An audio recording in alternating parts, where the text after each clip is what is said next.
May peace be upon you all.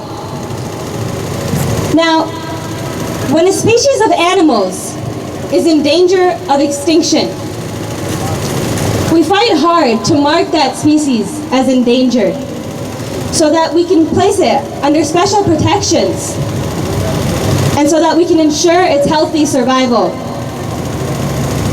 There are very specific criteria for determining if a species can be listed as endangered. One question scientists must ask themselves, according to the National Wildlife Federation, is, has a large percentage of the species' vital habitat been degraded or destroyed? And do current regulations or legislations inadequately protect the species? And is the species threatened by disease or predation? And according to them, if just one of those questions is, the answer to those questions is yes, then the species can be listed as endangered. Now it's funny because the lands of Palestinians have been stolen, and their homes have been destroyed, their families have been torn apart, and their villages have been made nearly uninhabitable.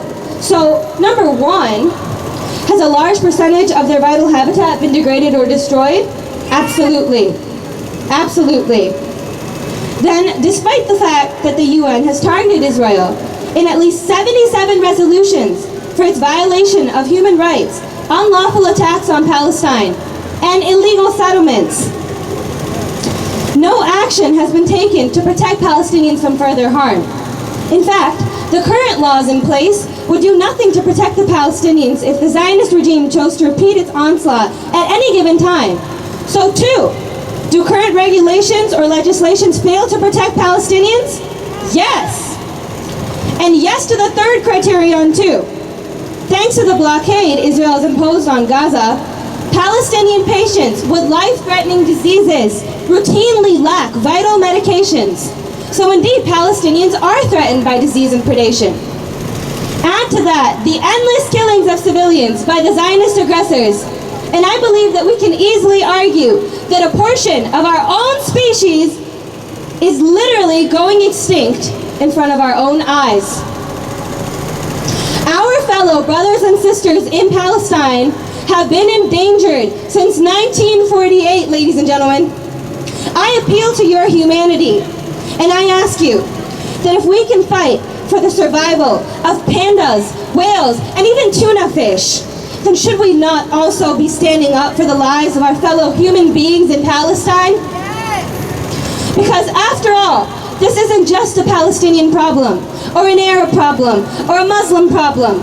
This is now everybody's problem. You know, it is not a matter of Christianity, Judaism, or Islam.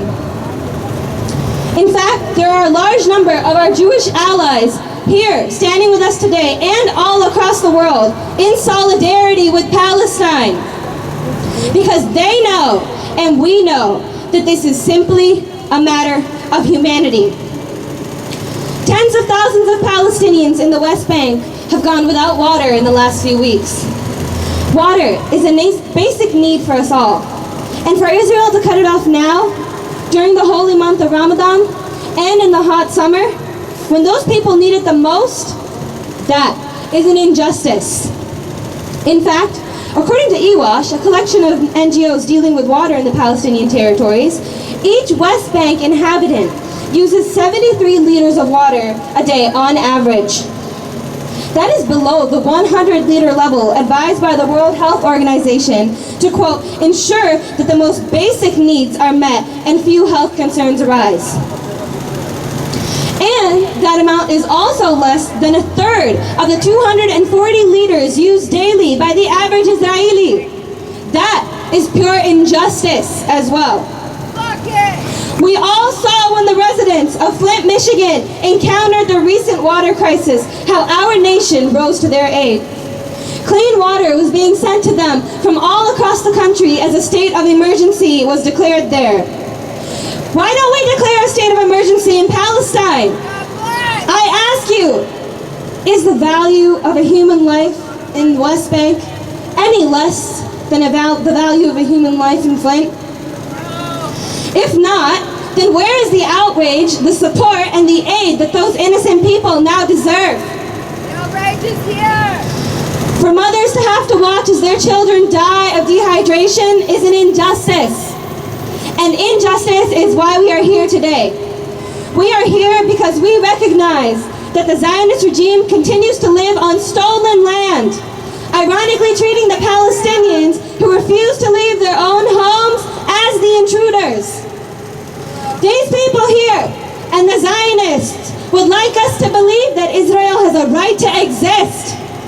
The truth is, Israel has just as much right to exist as does an apartheid state. It has no place in a civilized world. Zionists must comprehend that the fact that they can never justify the existence of their regime if it is built on the death and destruction of the aspirations of millions. We may not be able to do much more, but at the very least, each and every one of us must recognize that we are the voice of the Palestinians.